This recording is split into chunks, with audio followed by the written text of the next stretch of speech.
Perkenalkan, nama saya Auli Agustina. Di sini saya akan menjawab pertanyaan dari soal UTS Komunikasi Bisnis.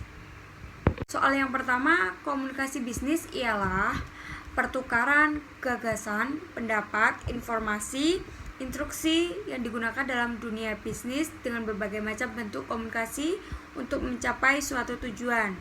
Soal yang kedua, variabel-variabel dalam komunikasi bisnis. Yang pertama ada variabel sumber atau komunikator, merupakan variabel penting dalam komunikasi bisnis karena merupakan pihak pertama yang mendorong terjadinya komunikasi atau merupakan pihak yang mengambil inisiatif mendorong terjadinya proses kejadian. Yang kedua ada variabel pesan, ialah sesuatu yang berupa pengetahuan, gagasan, pendapat, informasi, atau instruksi yang disampaikan komunikator kepada orang lain. Pesan ini bisa disampaikan secara personal atau impersonal dengan menggunakan simbol atau sinyal tertentu. Yang ketiga ada variabel penerima atau komunikasi. Salah satu komponen komunikasi yang penting untuk kita cermati. Karena komunikasi akan menentukan bagaimana cara kita berkomunikasi. Kemudian yang keempat ada variabel konteks.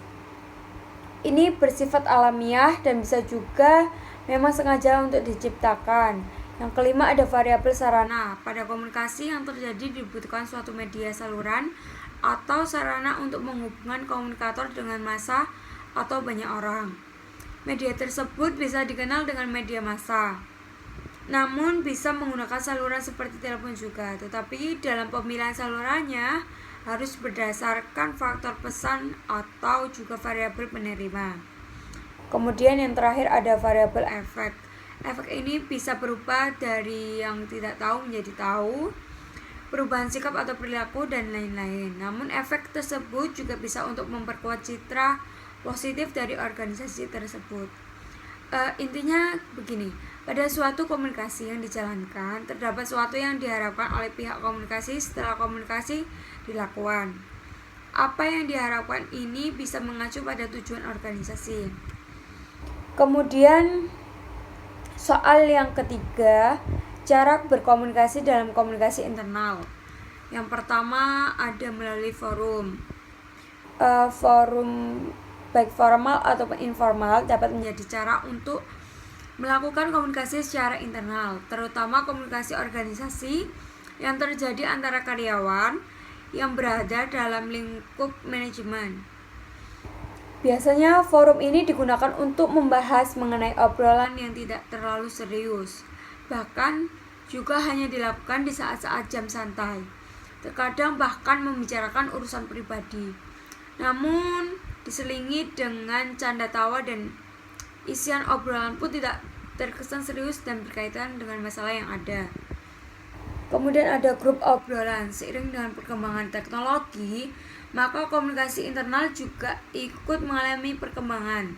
Kini setiap organisasi rata-rata memiliki grup obrolan di media sosial masing-masing.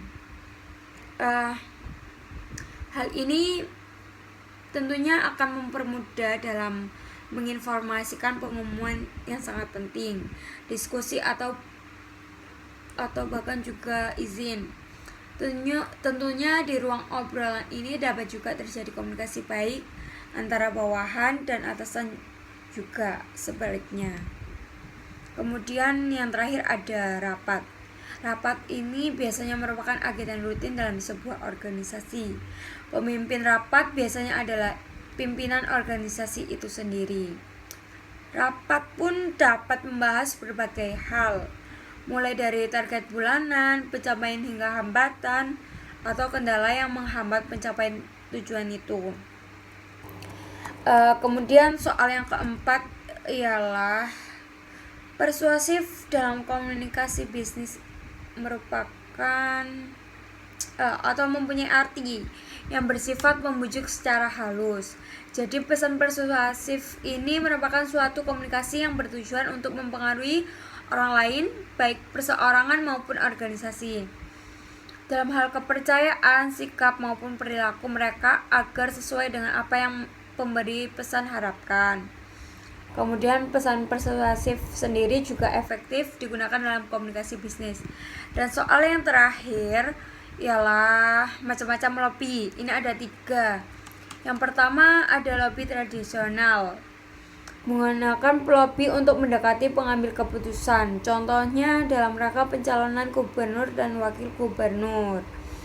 Para calon, misalnya Pak Win dan Pak HT, dengan melakukan pendekatan diri terhadap masyarakat agar masyarakat sendiri mengenali isi kehidupan sosial Pak Win dan Pak HT dan sekiranya dapat memilih Pak Win dan Pak HT saat pemilihan gubernur dan wakil gubernur. Yang kedua ada lobby akar rumput yang menggunakan masyarakat untuk mempengaruhi pengambilan keputusan. Contohnya adanya pemilu. Masyarakat sendiri yang melakukan pemilihan atas calon yang sudah tercantum namanya pada lembar pemilu. Yang terakhir ada lobby Political Action Committee, yakni komite yang dibentuk perusahaan-perusahaan besar agar wakilnya dapat duduk di parlemen atau pemerintahan. Sekian jawaban dari soal komunikasi bisnis ini dari saya. Terima kasih.